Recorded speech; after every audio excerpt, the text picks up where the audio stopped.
The Apple Music Studio space that's opening up. Tell me about this new.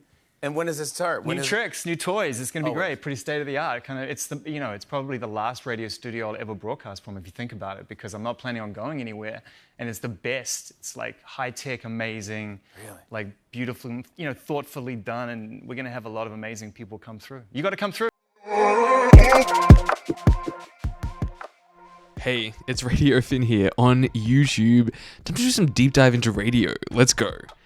Zane Lowe left BBC Radio 1 in 2015 to launch Beats One, which eventually got folded into the Apple Music company of stations and streaming. Apple Music Radio now has 6 live stations, including country, hits, and their flagship show on Apple Music One. This should be a path that people travel through. You get what I'm saying? So, and also, I've done it now. What else can I do? The only thing I would have done there, posted if I stayed, was just waited to talk to Beyonce and Rihanna. That was it. That would be it. There was nothing else for me to do there. I love presenting radio. I've spoken to everybody. Pusha T, to Benji Flow, to Ray, to everyone. Curation, everybody. I've spoken to everyone. There's no one I haven't spoken to. And I've played you the music that I like. I can always play music that I like. Someone else needs to come through now. Along with amazing hosts from around the world like Dottie and Matt Wilkinson. The first 3 hosts were Ebro and Zane and Julia. Julia eventually left to allow for more radio talent to come through. Double headphone?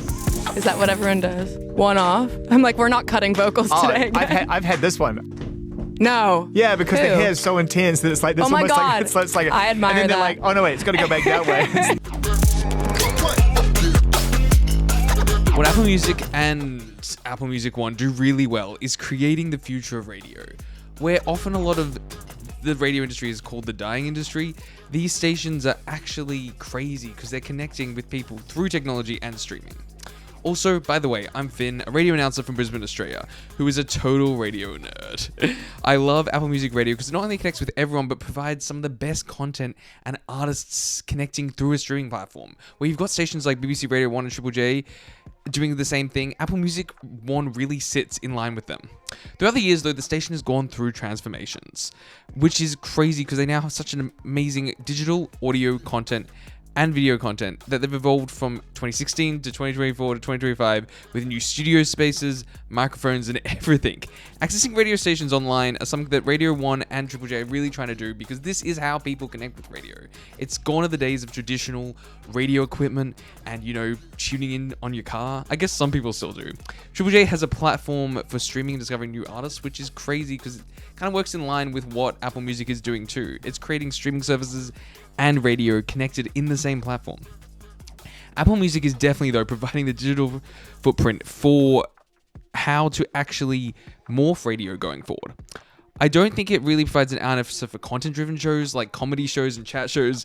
I think that kind of sits in a different ecosystem in kind of like a social engagement kind of way that I think can really be brought forward, though. There's so much amazing talent in the radio industry, but it does feel like the industry is in a weird space, with some hosts leaving to go to technology companies such as Ash McGregor to discover what the future looks like. Radio in its linear format is not as relevant anymore, but I really think linear broadcast isn't as relevant either.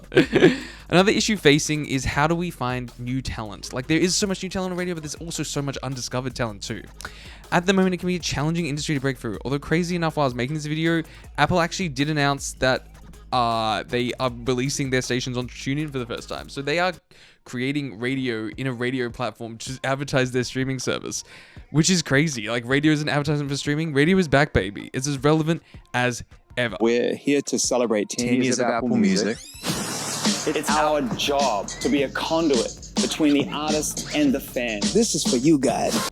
And as I was just listening to Zane and Ebro in their catch-up, I do recommend you check that out on Apple Music. And they titled the episode for their 10-year catch-up, Don't Be Boring. Radio is so easy to become irrelevant if it is boring. But with all this amazing tech, talent, creativity, there's so much cool stuff we can do with kind of the concept of radio. It is so easy to make cool again. Someone else needs to come and do this job, but there's nothing else for me to do. So I was just like, I can stay here and be comfy, or I can go and find something else to do that's going to be mad and exciting and new and fresh, and I might fail at it and I can be alive again. Whereas there, I'm so comfortable. So I had to leave. Also, I had this thought while making this video. What if someone made Apple Music for up-and-coming presenters and artists, like musicians and radio talent? It could be a cool stepping stone to stations like Radio 1, Triple J, and Apple Music. Just a thought, maybe we'll make it. Maybe I'll vibe code as an app. Thanks for checking out this video.